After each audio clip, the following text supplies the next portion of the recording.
Hello प्यारे दोस्तों, कैसे हैं आप सब। आज हम लोग देखेंगे क्लास 8। ये जो दिया है संसाधन संसाधन एवं विकास, ये जो बुक है जिसमें हम मैं आपको बता देता हूँ दोस्तों, न्यू एनसीईआरटी बुक को हम लोग हल कर रहे हैं। ठीक है, जो नई एनसीईआरटी बुक जो जारी किया गया ना, वही है अध्याय नंबर 3। अध्याय नंबर 3 जो दिया है कृषि, क्या है कृषि। तो इसमें प्यारे दोस्तों हम लोग ऑल क्वेश्चन आंसर को देखने वाले हैं। ठीक है, जितने भी पूछे गए हैं।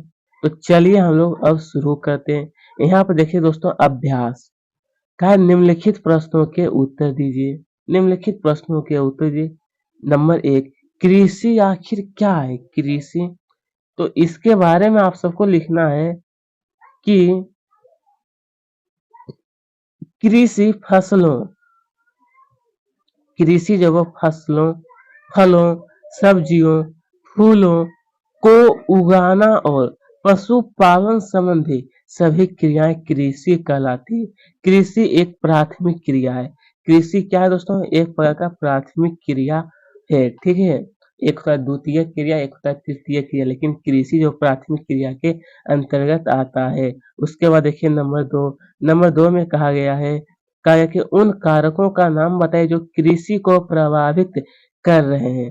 कारकों का आपको नाम बताइए जो कि कृषि को प्रभावित कर रहे हैं। तो इसके बारे में लिखना है कि कृषि को प्रभावित करने वाले कारक। नंबर एक स्थलाकृति, मृदा, जलवायु, ये 3 कारक कृषि पर प्रभावित करते हैं कि कैसा वहाँ पर फसल होगा। ठीक है, ये 3 चीज वहाँ पर निर्भर करता है कि वहाँ पर मैदानी इलाका है, पहाड़ी इलाका है, या फिर पठार है। मृदा कैसा है, काली है, लाल है, बलुआही है, जलवायु गर्मी है, ठंडी है, ये सभी वहाँ पर निर्भर करता है। ठीक है, जहाँ पे कृषि किया जाता है। तो चलिए देखिए यहाँ पर क्या है, स्थानांतरी कृषि क्या है। इस कृषि की क्या हानि है, सबसे पहले आपको बताना है कि स्थानांतरी कृषि वाकई में क्या है। तो लिखना है कि स्थानांतरी कृषि कृषि जब वो स्थानांतरी कृषि में वृक्षों को काटकर और जलाकर भूखंड को साफ किया जाता है।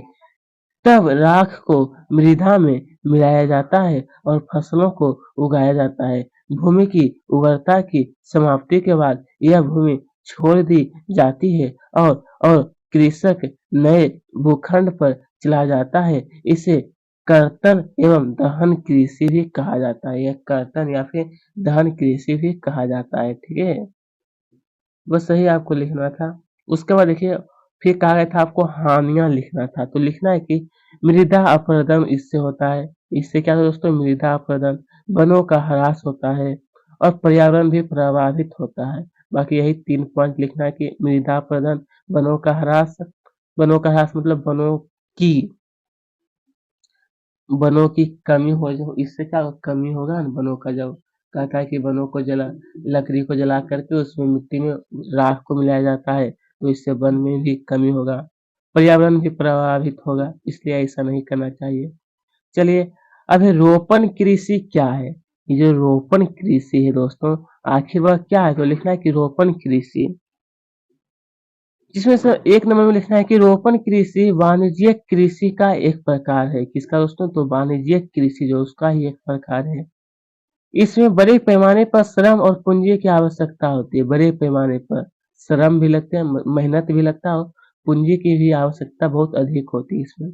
इसमें वैज्ञानिक विधियों का उपयोग किया जाता है। इसमें मुख्यतः चाय हो गया, कहवा, काजू, रबर, केला आदि की एकल फसल उगाई जाती है। ठीक है, जो कि ये हमारा कहलाता है वाणिज्यिक कृषि के अंतर्गत ये सब आता है। ठीक है, चलिए अब सरकार किसानों को कृषि के विकास के सरकार जो है दोस्तों, वो किसानों को कृषि के विकास में किस प्रकार मदद करती है। कृषि के विकास में किस प्रकार मदद करती है वो आपको बताना है। तो लिखना है सरकार द्वारा किसानों को कृषि विकास में मदद मदद। नंबर 1 लिखना है कि सरकार द्वारा किसानों के बिखरे खेतों को चकबंदी द्वारा एक स्थान पर एकत्रित किया गया है। दूसरा काम सरकार ने किसानों के लिए किया है कि सरकार जो वो किसानों को उर्वरकों उसके बाद फिर कृषि कृषि उपकरणों तथा कीटनाशकों के लिए आर्थिक सहायता जो प्रदान करती है। कौन? ये सरकार किसानों के लिए ये सब काम करती है। तीसरा लिखना है कि किसानों को उच्च उपज देने वाले बीज तथा उर्वरक आदि उपलब्ध कराकर उत्पादन बढ़ाने में सहायता करती है। तीसरा पॉइंट फिर आपको नंबर 4 में लिखना है कि सरकार जो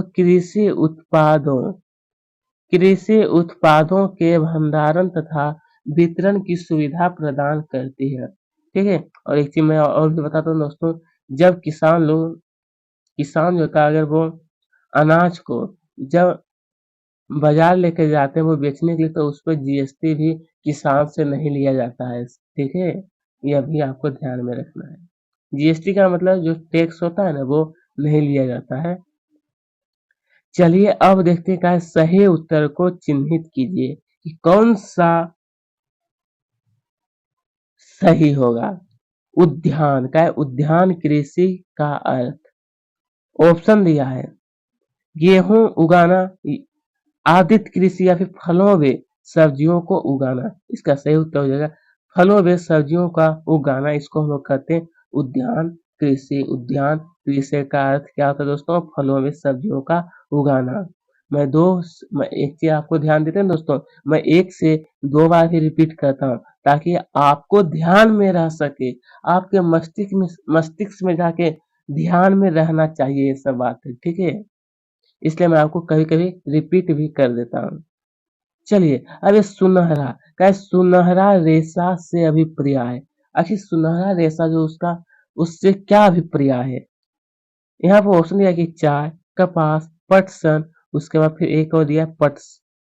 तो इसका सही उत्तर होगा दोस्तों पटसन ही होगा। ठीक है, सुनहरा रेशा से का अर्थ यही है पटसन।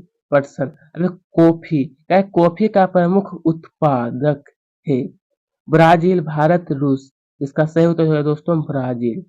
ब्राजील जो है वो कॉफी का प्रमुख उत्पादक वहीं पर होता है। ठीक है, प्रमुख।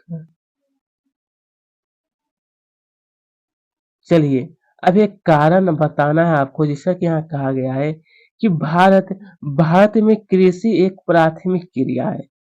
आखिर इसका कारण क्या है जो कि भारत में कृषि को प्राथमिक क्रिया में दिया गया है?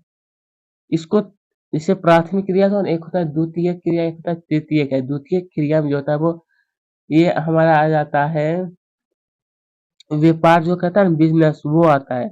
और तृतीय क्रिया में जो सर्विस वाला नौकरी करता है वो आ जाता है हमारा तृतीय क्रिया। ठीक है, तो प्राथमिक क्रिया में कृषि आता है। इसका कारण लिखना है कि प्राथमिक क्रिया।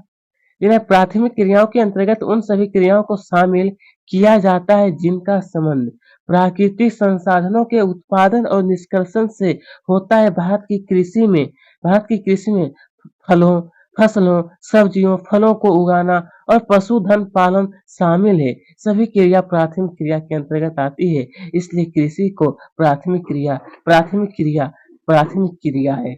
ऐसा इसलिए होता है दोस्तों कि प्राथमिक क्रिया जो प्राकृतिक संसाधनों पर वो निर्भर रहता है। इसमें मनुष्य अपने मन से कुछ भी नहीं कर सकते। ऐसा नहीं, अगर धान की फसल 4 महीने में होते तो मनुष्य अगर चाहेंगे तो 2 महीने में तैयार करने के लिए, वो ऐसा नहीं हो सकता। ये जो है प्राकृतिक पर निर्भर करता है, इसलिए इसे प्राथमिक क्रिया के अंतर्गत रखा गया है। चलिए अब है विभिन्न फसल विभिन्न प्रदेशों में उगाई जाती है। अलग अलग फसल जो होता है दोस्तों वो क्या होता है, अलग अलग राज्य या फिर देशों में इन्हें उगाया जाता है। तो ऐसा क्यों? तो लिखना है विभिन्न फसलें। लिखना है कि विभिन्न फसलें विभिन्न प्रदेशों में इसलिए उगाई जाती है क्योंकि विभिन्न प्रदेशों में स्थलाकृति मृदा जलवायु भिन्न होती है। भिन्न स्थलाकृति मृदा और जलवायु में भिन्न फसल ही पैदा होती है। ठीक है, इसलिए जो दोस्तों कृषि जो है मैं आपको बताता हूँ वो 3-4 चीज पर पर निर्भर करता है। जिससे कि वहाँ का मृदा कैसा है, वहाँ का जलवायु कैसा है, वहाँ का स्थल भूमि कैसा है, ये सब पर भी निर्भर करता है। ठीक है, इसलिए अलग अलग इलाकों में अलग अलग फसलें होती है। तो चलिए दोस्तों, अब दिया है प्रश्न क्रमांक 4। इसमें क्या आपको अंतर स्पष्ट कीजिए। आपको दोनों प्राथमिक क्रिया और तृतीयक क्रिया, ये जो दोनों दिया गया है, इसमें आखिर क्या अंतर है, ये दोनों के बीच में अंतर आपको बताना। तो दोस्तों मैं आपको बताता हूँ कि सबसे पहले अंतर जब आपको पूछा जाता है तो आपको एक तालिका बनाना है। उसके बाद फिर उस तालिका को दो भागों में बांटना है। बांटने के बाद फिर यहाँ पर आप सबको लिखना है प्राथमिक। एक मिनट, यहाँ पर आप सबको लिखना है प्राथमिक। ठीक है, प्राथमिक। और यहाँ पर आप सबको लिखना है कि तृतीयक। तृतीयक लिखने के बाद आपको फिर क्या करना है, इसको दो भागों में बांटना है, जो कि मैं आपको दो अंतर इसमें बताने वाला हूँ। तो चलिए लिखने के लिए तैयार हो जाइए। देखिए दोस्तों, ये जो हमारा दिया है प्राथमिक क्रिया जो है, ये प्राथमिक क्रिया, इसमें से आपको सबसे पहले लिखना है कि जिन क्रियाओं का संबंध प्राकृतिक संसाधनों के उत्पादन और निष्कर्षण से होता है। फिर इसमें दूसरा अंत लिखना है कि कृषि, मत्स्य, वानिकी और प्राथमिक क्रिया के उदाहरण है। बस इतना ही आपको लिखना है। उसके बाद फिर दूसरा जो दो भाग आप आते थे ना, तो सेकेंड में आपको लिखना है तृतीयक। तृतीयक क्रिया के अंतर्गत आपको सबसे पहले लिखना है कि जिन क्रियाओं का संबंध प्राथमिक और द्वितीय क्रिया के सेवा कार्यों द्वारा सहयोग प्रदान करता है, यातायात, बैंकिंग, स्वास्थ्य, शिक्षा, सीमा, बीमा आदि तृतीय क्रिया के ये सब उदाहरण है। ठीक है, बस यही अंतर। फिर देखिए दोस्तों, आपसे दूसरा क्वेश्चन कहा गया था कि निर्वाह कृषि और ये गहन कृषि, निर्वाह कृषि और गहन कृषि, आखिर ये दोनों के बीच में आपको अंतर लिखना है। तो चलिए ये भी मैं आपको बता देता हूँ। वही काम करना, आपको तालिका बनाना है, उसके दो भागों में बांटना है। मैं पहला साइडला बताता हूँ। देखिए दोस्तों, यहाँ पर सबसे पहले आपको निर्वाह कृषि के बारे में 3 पॉइंट लिखना है टोटल।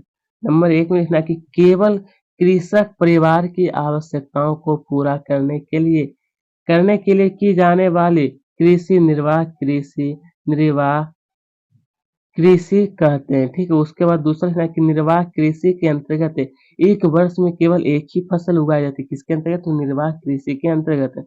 तीसरा लिखना है कि इसमें कृषि के परंपरागत तरीके उपयोग में लाए जाते हैं। कृषि के परंपरागत तरीके। ठीक है, ये आपको 3 पॉइंट लिखना है। उसके बाद फिर देखिए दोस्तों, यहाँ पर गहन कृषि, ये गहन कृषि, इसके बारे में नंबर 1 में लिखना है कि भूमि के एक छोटे टुकड़े पर अधिक परिश्रम द्वारा अधिक उत्पादन प्राप्त किया जाता है। गहन कृषि के अंतर्गत एक वर्ष में एक से अधिक फसलें उगाई जाती है। इसमें प्रति इकाई पूंजी और श्रम की मात्रा अधिक होती है। ठीक है, बस यही आपको 3 पॉइंट इसमें भी लिखना है। तो दोस्तों, मैं आप सबको आज बताना चाहता हूँ कि यस, ये जो अध्याय था, इसका सभी प्रश्न उत्तर यहीं पे समाप्त होता है। आपको यह वीडियो कैसी लगी हमें कमेंट में जरूर बताएं। साथ में मेरे चैनल को अगर सब्सक्राइब नहीं किया तो जरूर कर दिए और वीडियो को लाइक करें। ठीक है, धन्यवाद।